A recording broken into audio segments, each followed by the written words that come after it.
Psalm 48, ons sing die eerste, die derde en die 5de vers. Ons sing die lof van Jesus saam. Die derde vers, verdwaasde niks. Aanvaar dit nou dat hy jou heil begeer, en vers 5. Hy wat as oorwinnaar staan, kom op die wolke weer.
Psalm 66,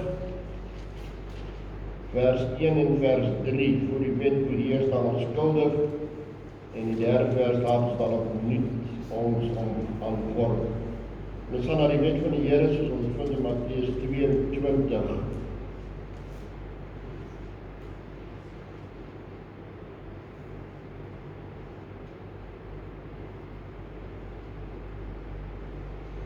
En toe die Fariseërs hoor dat die Sadduseërs se mond gestop het, hulle almal saam vergader.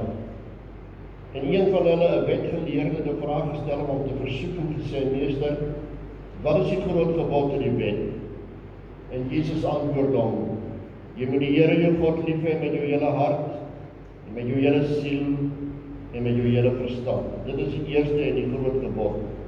En die tweede wat hiermee gelyk staan, jy moet jou naaste lief hê soos jouself. Aan hierdie twee gebooie, aan die hele wet en die profete."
Verkondig in die naam van ons Here Jesus Christus die vergifnis van sondes. Hy wat sy sonde bely, God is getrou en regverdig om die sonde te vergewe. Daarom is daar geen veroordeling vir die wat in Christus Jesus ons Here is nie. Hulle wat nie na die vlees wandel nie, maar na die Gees. Die toorn van God is daarom volkom op diegene wie in onverskilligheid bly voortlewe. Kom ons bely ons geloof in God die enige en jy bely my na aan die volgende. Ek glo in God die Vader, die almagtige skepper van die hemel en die aarde, en in Jesus Christus sy enige gebore Seun, onze Here, wat ontvang is van die Heilige Gees, gebore uit die maagd Maria, wat gelei het onder Pontius Pilatus, gekruisig, gestorwe en begrawe is, en ter helle neergedaal het, wat op die derde dag weer opgestaan het uit die dode, opgevaar het na die hemel en sit aan die regterhand van God die almagtige Vader, van waar hy sal kom om te oordeel die lewende en die dode. Ek glo in die Heilige Gees. Ek glo aan 'n heilige algemene Christelike kerk, die gemeenskap van die heiliges, die vergifnis van sondes, die wederopstanding van die vlees, en die ewige lewe. Amen.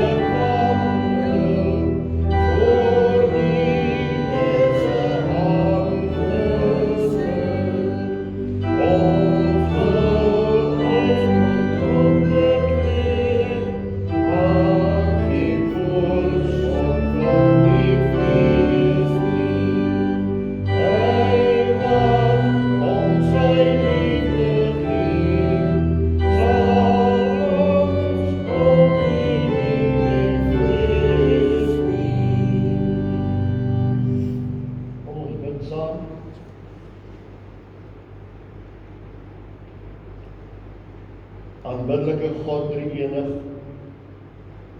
Vader, Seun en Heilige Gees, U kom toe die lof, die dank, die eer en die aanbidding. Die majesteit en die heerlikheid strek oor die ganse skepping.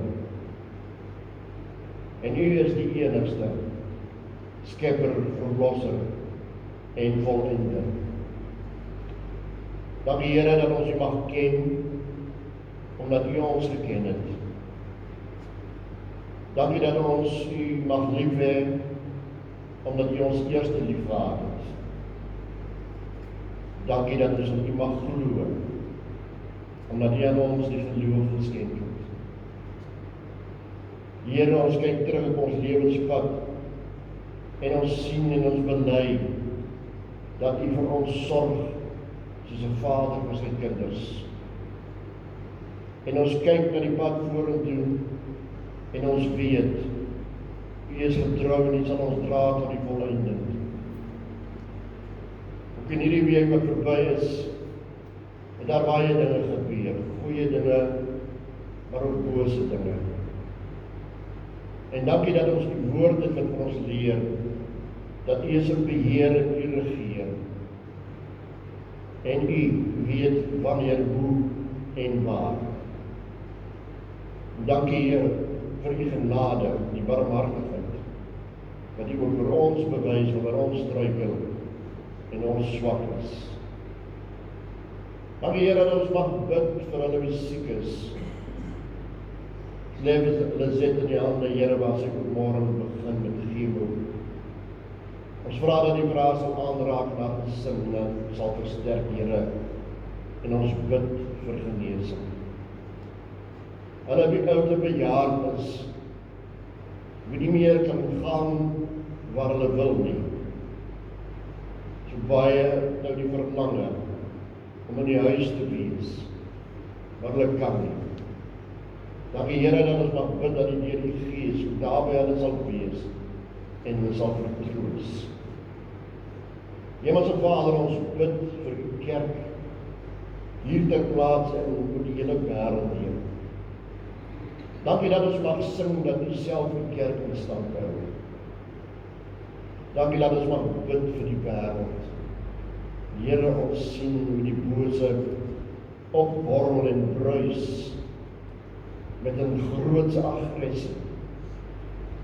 En dan onthou ons dat U vir ons gesê het, dat die Satan is neergewerp, en hy loop rond soos 'n brullende leeu.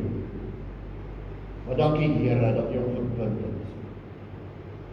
En dat U hom gebind het, dat hy ons nie uit die hand kan ruk. Maar hy sal die wêreld opsweep.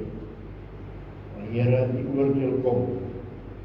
Die grootheid van die dag, die sal daar wees. En daarom bid ons, dat U vir ons vandag deur die woord en die verkondiging daarvan sal troos en bemoedig. Dat ons nie bevrees en beangst sal word nie. Dat ons stil voor U sal wees. U vertrou. Ons sal nie alles verstaan nie. Maar ons kan U vertrou, Here. dat U is ons God, U is ons Vader. Verheerlik U self dan nou, in Jesus naam. Amen. Gemeente, ons blaai na Ester hoofstuk 7. Kinders, as julle 'n bietjie soek, maar net voor Job, Psalms en dan Job.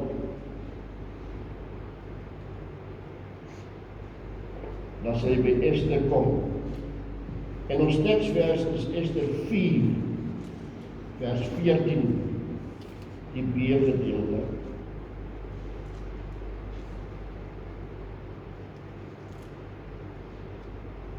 In hierdie week, soos dit kom daar wat na baie video's rondgestuur,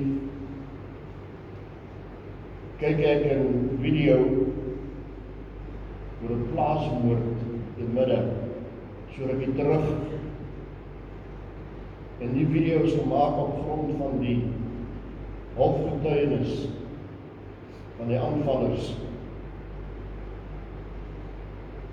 En 'n verskriklike ontsteltenis kom in my.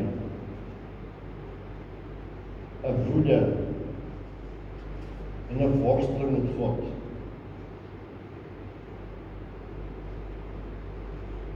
En ek vat my Bybel en ek maak hom oop terwyl ek so worstel.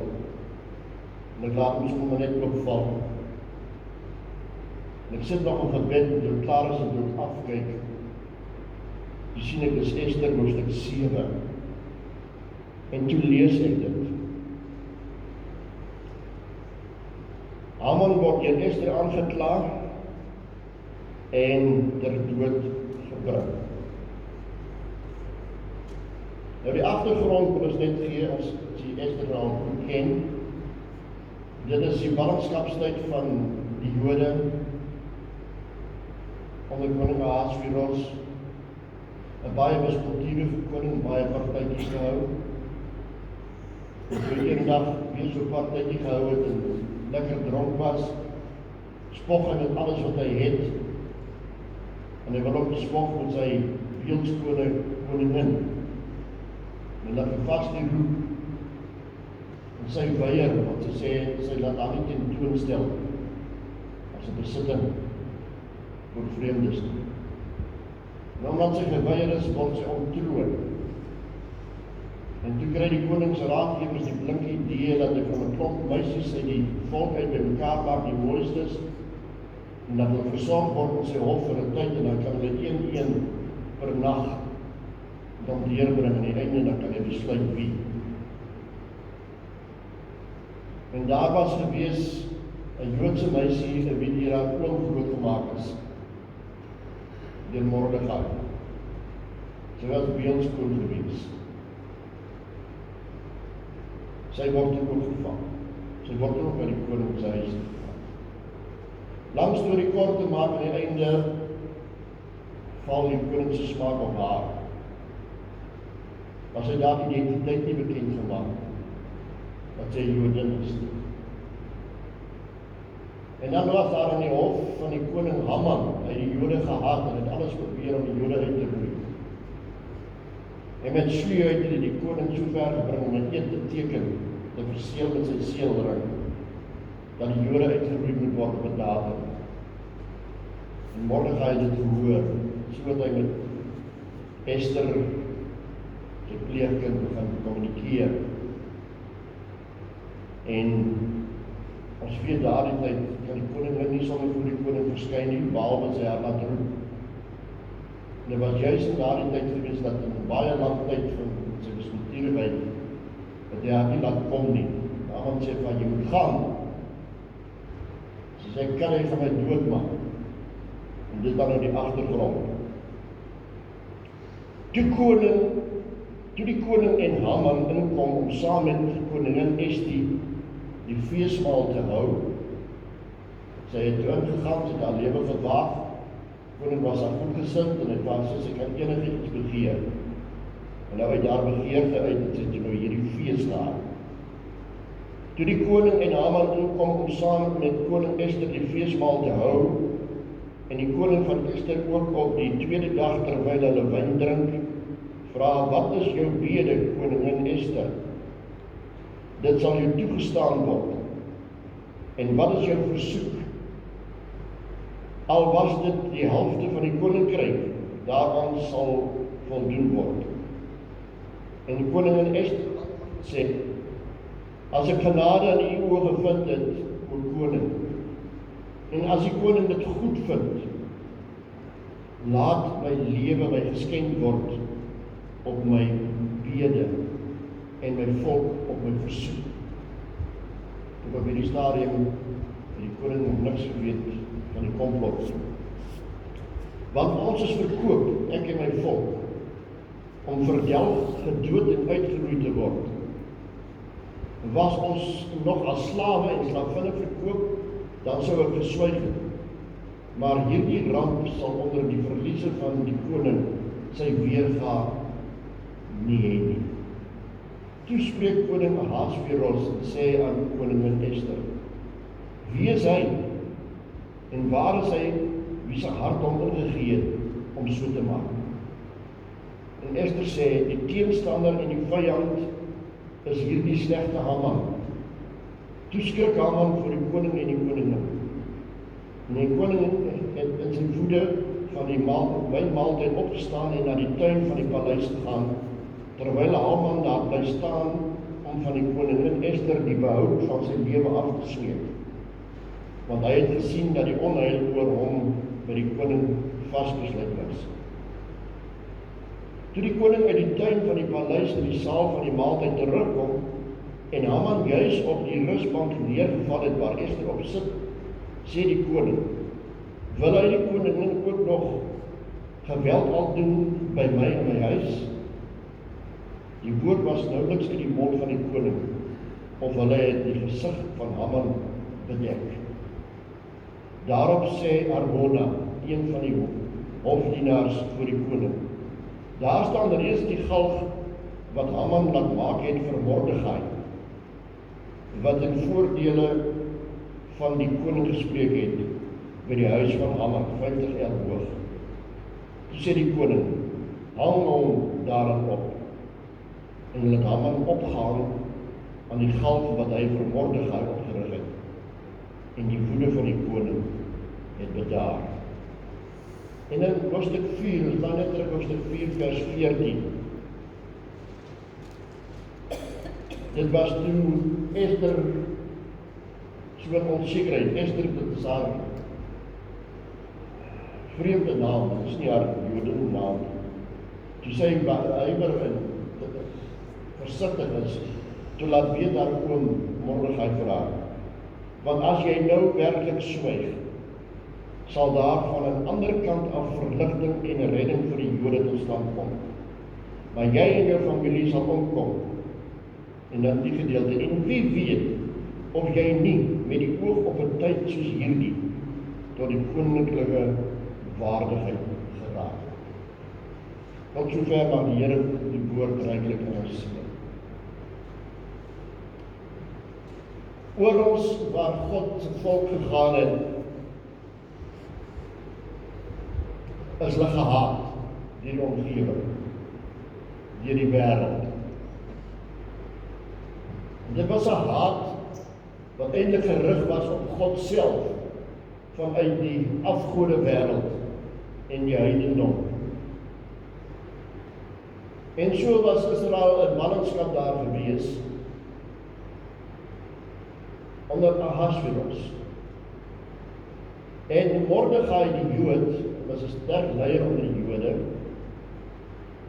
Hy het geweier, hy het sterk gestaan in sy geloof. Hy het geweier om voor enigiemand te buig, behalwe voor God. En Haman was die hoofvoerder van die koning gewees. En oral waar hy gegaan het met sy togte en sy optogte, moes die mense hulle voor hom buig, in respek vir die koning se raadgewer en hofdienaar. En dan het Mordegai regop gestaan, en hy het geweier. En daaroor het Haman hom gehaat. En deur hom het Haman die Jode totaal gehaat. En hy het 'n plan beraam om Israel uit te roei. En hy het die koning beïnvloed. Hy het vir die koning gesê dat die koning moet wetgewing maak, dat die vyande van die koning uitgeroei moes word. 'n volk wat nie onder die koning totaal wil buig. En so het die koning die wet gemaak, sy seelring daarop afgedruk, en Haman het 'n datum bepaal, waarop die slagting sou plaasvind.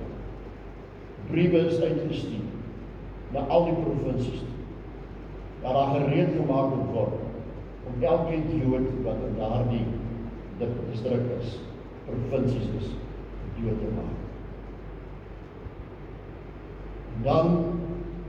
Dan gebeur dit, dat Esther as koningin kom. Ons sien, as ons die teksversie, wie weet, dat het nie so gereeld is, dat jy dames belang nie. Sien ons in die eerste plek, die werk van God, alhoewel God se naam nergens in die boek Esther gebruik word nie. Is dit 'n getuienis van God se werk vir sy volk. Die eerste wat ons agterkom, is wanneer Vasti weier om die koning se bevel te gehoorsaam. Want wanneer die koning en sy besoekers van die ander koninkryke feesmaal gehou het, dan het die vroue in hulle afdeling en hulle ook 'n feesmaal gehad. En juist toe die koning se feesmaal op sy hoogte is, die drank sterk gevloei het hy begin spog, want dit was die ding gewees, om teenoor jou bure te spog. Hy het hulle vertel van sy mag, hy het hulle vertel van sy koninkryk. En dan laastens wil hy met sy vrou spog. Sy moet inkom, en sy moet voor hulle kom paradeer. Dit het altyd gebeur. Al die koninkryke het dit gebeur. Maar op daai oomblik, weier Vasti. Toe al die tyd blink by hulle feesmaal, toe sy sê, ek gaan nie. Ek gaan my nie laat tentoonstel vir 'n dronk man nie. Dis die eerste. Daar is in die koninklike hof alles omvergegooi, want die koning is kwaad. En die koning vra vir sy raadgewers, wat moet ek maak? En hulle het vir hom gesê, as jy nie nou gaan optree nie, dan gaan al die vroue teen hulle mans opstaan. Hulle gaan moed skep, hulle gaan slegte idees skryf, ontrone, onterfbaar, stoot daar uit jou paleis uit, en hy doen dit. Dan die eensaamheid van die koning, want die koning sonder koningin is niks. En dan weer die raadgewers. Hier is baie mooi meisies onder al die volke wat onder die heerskappy is. Laat al die mooistes uitgesoek word, gekeur word. Bring hulle in die koninklike hof. Gee hulle vir die hofdienaar om af te rond, hulle te versorg. En dan is dit sekere voedsel wat hulle moet eet. En dan word hulle geleer hoe om in die koninklike hof op te tree. Dan word hulle geleer hoe om aan te trek. Hulle het elkeen kry sy eie diensmeisies om hulle te grimeer en aan te trek en alles. En dan is daar Esther. Haar oom het daarvan wegsteek. Want hy het geweet. Maar die soldaten gekom en het al die huise deurgesoek. Alles opgeskop. Hulle het daar gekry en haar gevat. Mordechai was baie hartseer. Esther was hartseer. Maar sy het gegaan, sy het geen keuse gehad. Maar sy het haar identiteit nie bekend gemaak. Sy het nie gesê sy is die Jodin nie. Sy het gemaak of sy een van die ander volke is. En so die meisies toe hulle gereed is, nag vir nag gaan een, spandeer met die koning deur, om te kyk op wie se hart van die koning. En van al die volke se meisies, van die koning se hart op Esther. Toeval? Nee, die kind van God glo nie aan toeval nie. Dis God se bestuur. Ester moet daar wees, want daar's 'n komplot. 'n Komplot binne in die koning se paleis teen die volk van God. En daar moet iemand wees. En Ester is daar. Nie sonder gevaar nie. Want toe Haman vra dat weet deur 'n bode skelm, jy moet 'n afspraak met die koning kry. Die tyd is min. Jy moet met hom gaan praat. Sy laat weet van hom terug. Dis nou al vir weke wat hy my nie laat kom nie. Ek kan nie nou na hom toe stap nie. En dan ons teksvers dan sê, as jy dit nie doen nie, gaan daar ander rede kom. So vast was Mordegai se gedoen vir, sal ander rede kom, maar jy en jou familie gaan sterf.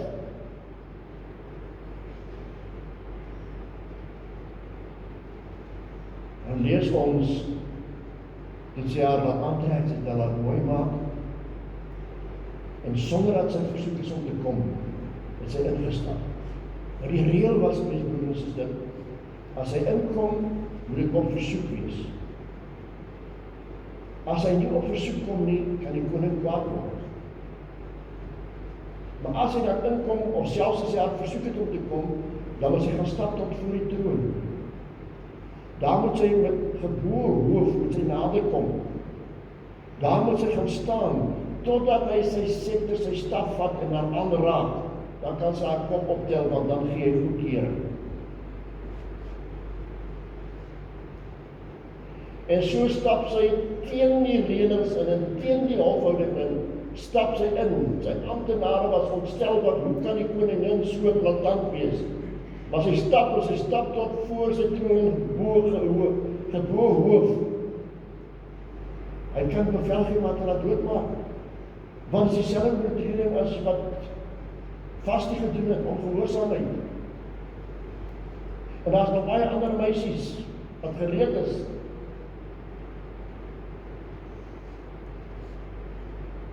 Die koning het daar nie kom nie, want hy was ontstel gewees. Dinge het in sy reg nie reg geloop nie. En hy was, as vir ons was 'n baie wispelturige koning gewees, 'n emosionele koning. En op daardie oomblik vat hy sy staf en hy raak haar. Toeval? Nee, nie toeval.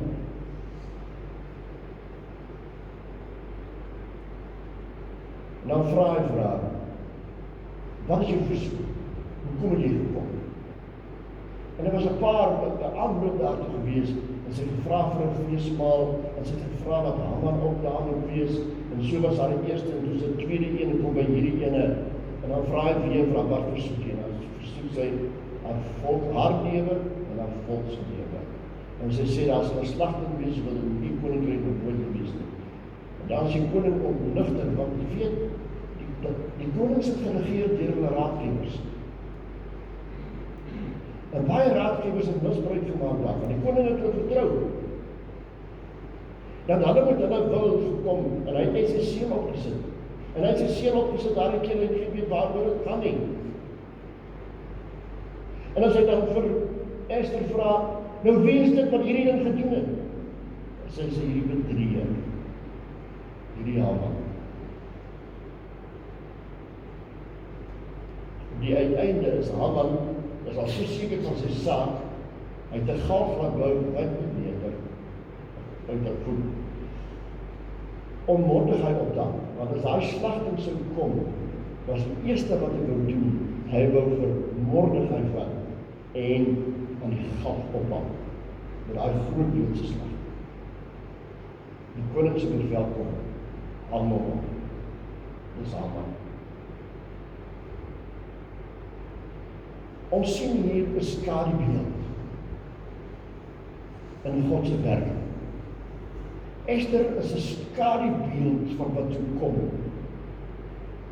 in Jesus Christus. Ester moes haar lewe waag. Sy moes God vertrou soos haar oom Mordegai op God vertrou het. En sy moes haar lewe waag. Sy was nie seker van hom. En sy moes by die koning gaan voorspraak maak vir haar volk.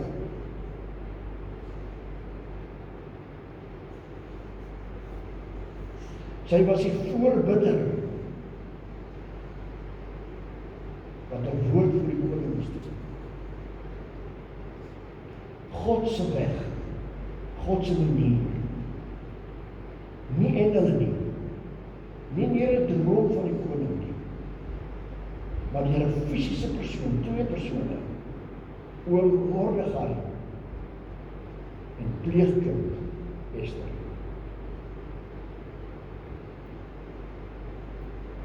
Hulle vrese moes hulle deurgaan in geloofsvertroue.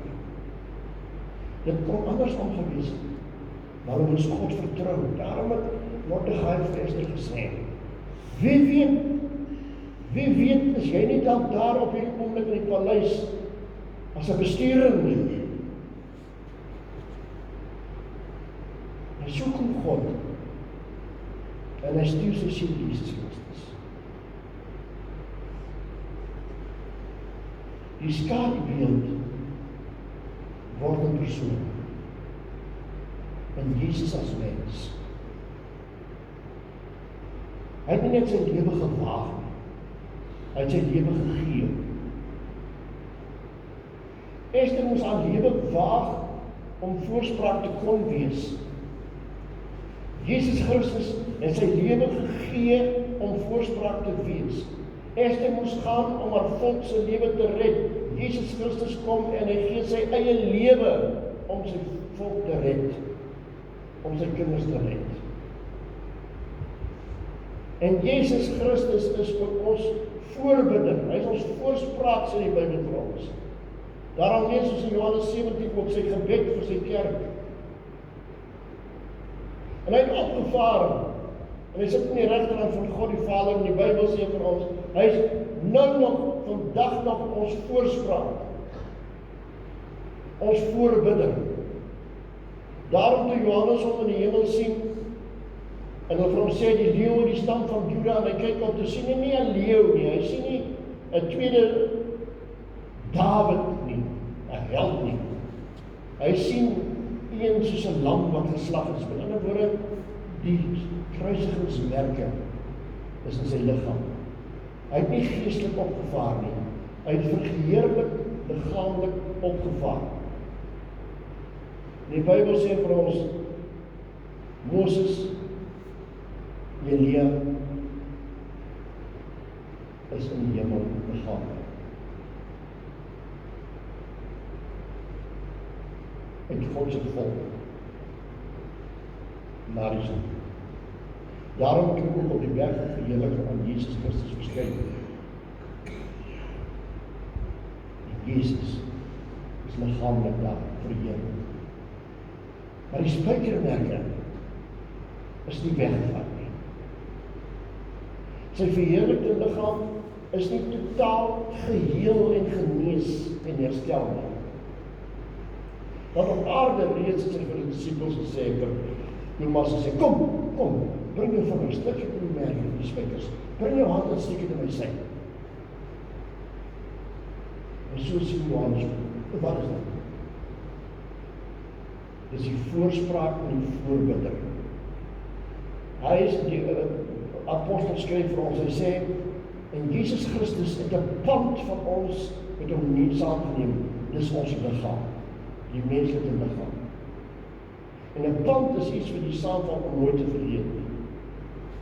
En hy gee sy pand vir ons, dat ons hom nooit sal vergeet nie, en dis sy Gees, die Heilige Gees.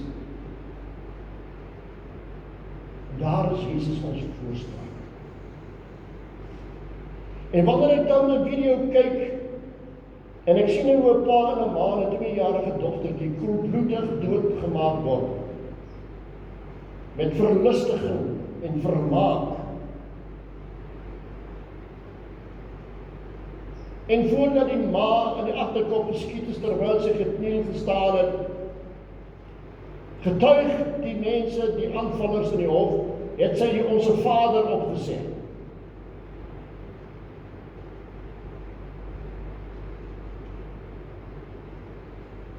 En jy word opstandig. Dan weet jy, daar was 'n Mordegai, daar was ook 'n Haman. 'n Haman wat 'n instrument in die bose se hand was, wat in God se volk opgetree. Maar daar was ook 'n Ester, wie 'n voorspraak was. En Haman is in sy eie galg opgegaan. En jy weet, in die vervulling het in Jesus Christus gekom. En hy het die dood oorwin.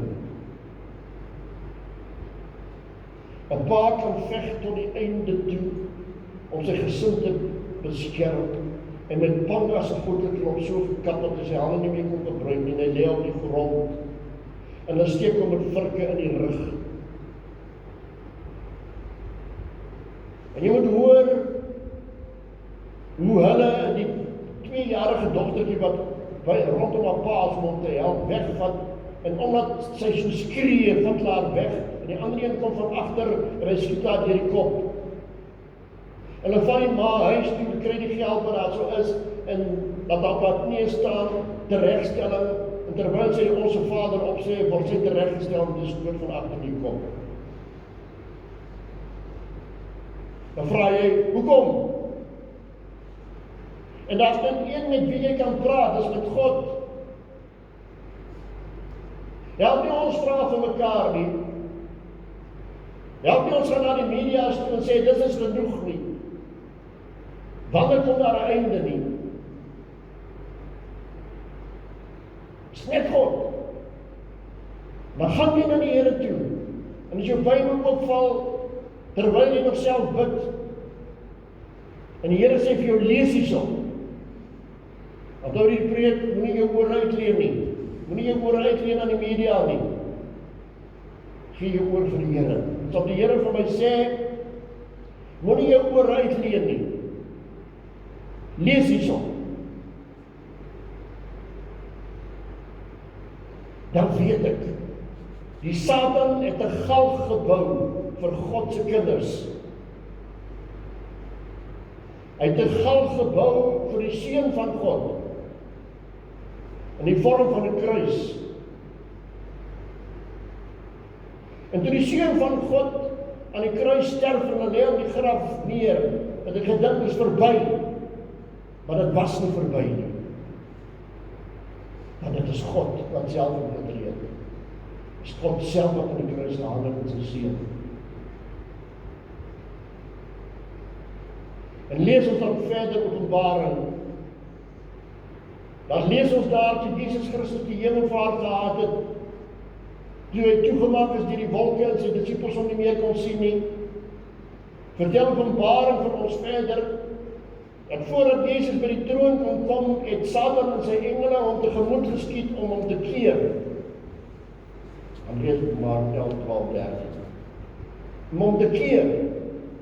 En Michael, die engel van God, die aartsengel van God in sy mag het gekom, en hy met sy engele het die duiwel en sy engele geveg. En Michael het oorwin. En dan staan daar, en die duiwel is neergewerp soos 'n bliksemstraal uit die hemel uit.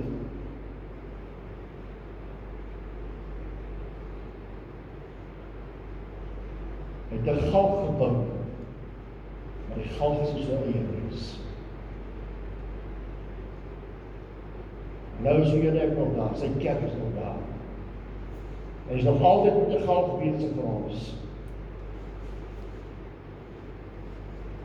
Hy gaan eendag finaal en sy galg sterf as hy in al sy engele en trabante in die vuurpoel gewerp word.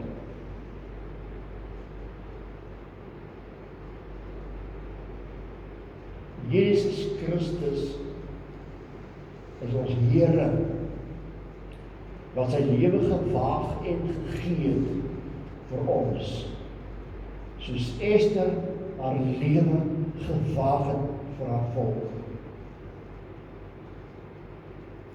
Jesus Christus is die volkome een wie gekom het en wie die oorwinning is. En die oomblik toe die man die pa sterf, die oomblik toe baba 2-jarige dogtertjie sterf, die oomblik toe mama sterf, met die Onse Vader op haar lippe,